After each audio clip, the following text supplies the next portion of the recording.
Tout d'abord, on voulait vous dire d'où on vient et d'où on parle. En fait, moi je suis agroécologue et finalement le territoire pour moi c'est un support qui combine à la fois des régulations biologiques et un paysage dans lequel s'exercent des régulations biologiques et des interactions entre organismes vivants, et un support où les acteurs ont des stratégies, des règles de décision, des savoirs qu'on va mobiliser pour pouvoir modifier finalement les pratiques agronomiques à l'échelle du territoire.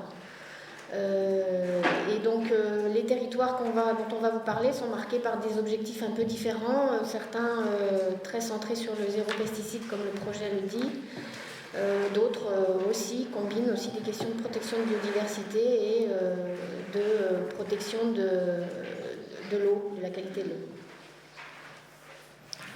Il y a d'autres points de rencontre qu'on a identifiés entre géographie et agronomie.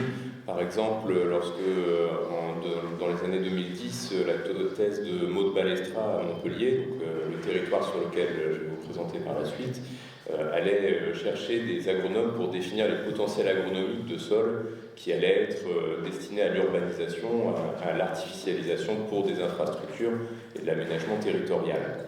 Et puis, dans ma thèse en 2015, j'avais développé un cadre d'analyse sur les interactions culture-élevage à l'échelle du territoire, où j'allais regarder quels acteurs étaient impliqués, donc les filières, les gestionnaires de certains espaces, dans ces interactions culture-élevage qui se développent à l'échelle du territoire. C'est vraiment des collaborations un peu fonctionnelles qui aussi se structurent parfois dans des cadres d'analyse.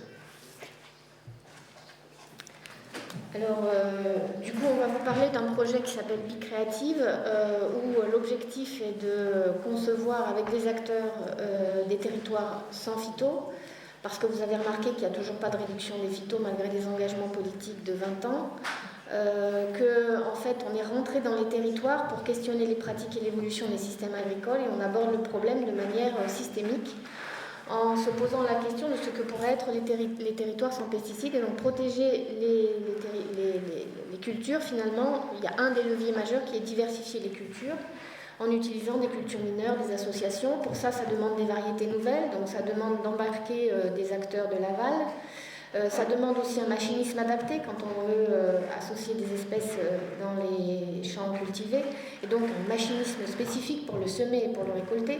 Ça demande de la connaissance parce que certaines espèces mineures ne sont pas facilement cultivables parce qu'on ne sait pas comment faire, les agriculteurs eux-mêmes ne savent pas. Ça demande à ce que ce soit évidemment avant tout rémunérateur, donc il faut aussi un marché de cultures de diversification.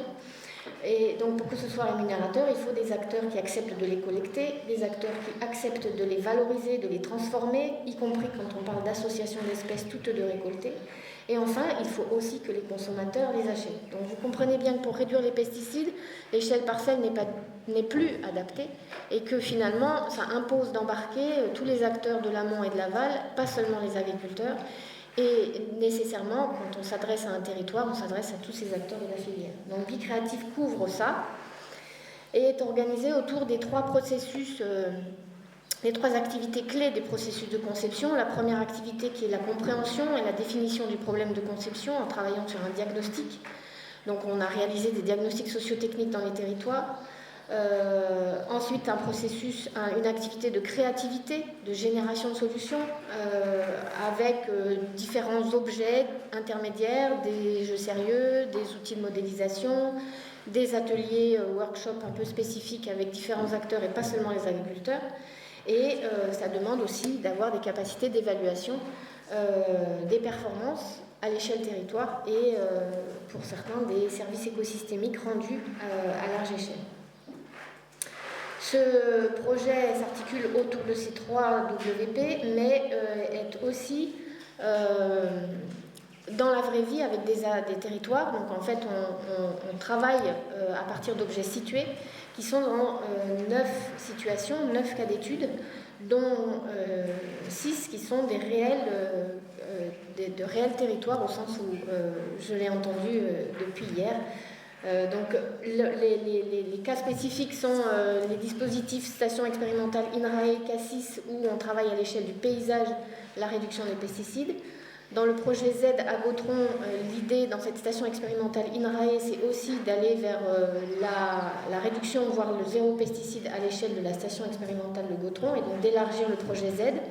Et enfin, un dispositif de réseau d'agriculteurs, d'ensemble d'agriculteurs, soit en agriculture biologique, soit en agriculture de conservation, qui ont des expériences de réduction des pesticides, y compris réduction du glyphosate.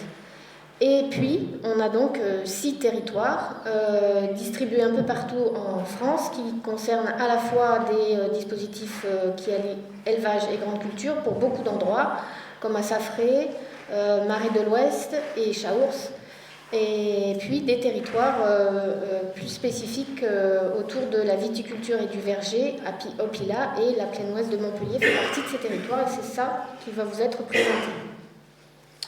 Et voici une illustration de la plaine ouest de Montpellier. Là, vous vous dites, il y a un problème, c'est pas une plaine. Il y a un bâtiment qui est manifestement une coopérative viticole, pour les plus observateurs d'entre vous, puisque vous voyez des cuves de vinification et de stockage de mou et de vin pour plusieurs millions d'hectolitres. On est sur une grosse structure. Et puis au premier plan, ce qu'on voit, c'est pas de la vigne, c'est des grandes cultures, une parcelle cultivée. Et si on regardait de l'autre côté du bâtiment de la Cave-Coq, on verrait des friches. En fait, ça traduit assez bien le paysage et l'occupation du sol sur la plaine ouest de Montpellier. C'est un tiers de vignes, un tiers de grandes cultures et un tiers de prairies plus ou moins utilisées et de friches. Donc, on arrive sur le territoire de la plaine ouest de Montpellier. Donc là, tout ce que je vais vous présenter en termes de méthodo et de résultats, c'est principalement la thèse de Myrto Parmentier qui finit à la fin de l'année. Alors sur plaine ouest de Montpellier, ce qu'on a commencé à faire, on a fait un peu de carto quand même pour situer le territoire, qui est structuré par 2 agglomérations, celle de Montpellier à l'est et celle de Sète au sud-ouest, et 2 massifs de collines au nord et au sud, et une dizaine de communes. Sur cette dizaine de communes, ce qu'on a cherché à identifier, donc avec des outils tels que Muriel l'a évoqué, le diagnostic socio-technique, renforcé par un panorama des initiatives de réduction des pesticides sur la plaine, on a cherché à comprendre quelles étaient les dynamiques internes au territoire et comment finalement le territoire façonnait des formes d'action collective qui en retour pouvaient contribuer à une dynamique de transition vers le zéro phyto, plus ou moins fortement, avec plus ou moins de réussite. Ensuite, en ayant bien compris les enjeux et les dynamiques internes au territoire, on a cherché à construire des scénarios pour voir jusqu'où on pouvait aller dans ces dynamiques et ces directions données par différents acteurs, en identifiant les enjeux structurants qu'on a convertis en scénarios pour le territoire, avec les acteurs de terrain.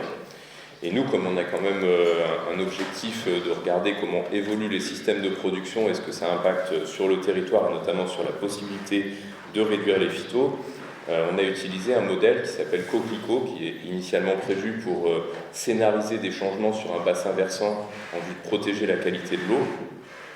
Et dans Coquelicot, ce qu'on définit, c'est l'assolement du territoire initial avec des cultures associées à des modes de conduite, donc plus ou moins intensifs et plus ou moins consommateurs d'intrants et notamment de pesticides. Et ensuite, on modifie le scénario en fonction de choses, on modifie l'assolement du territoire en fonction des objectifs qu'on veut atteindre. Ces objectifs, ils sont structurés par les 3 scénarios. Le premier, c'est un scénario qu'on a appelé plaine nourricière. L'objectif, c'est de répondre aux enjeux de relocalisation d'une partie de l'alimentation et d'amélioration de l'autonomie alimentaire du territoire. Donc c'est un peu l'esprit projet alimentaire de territoire.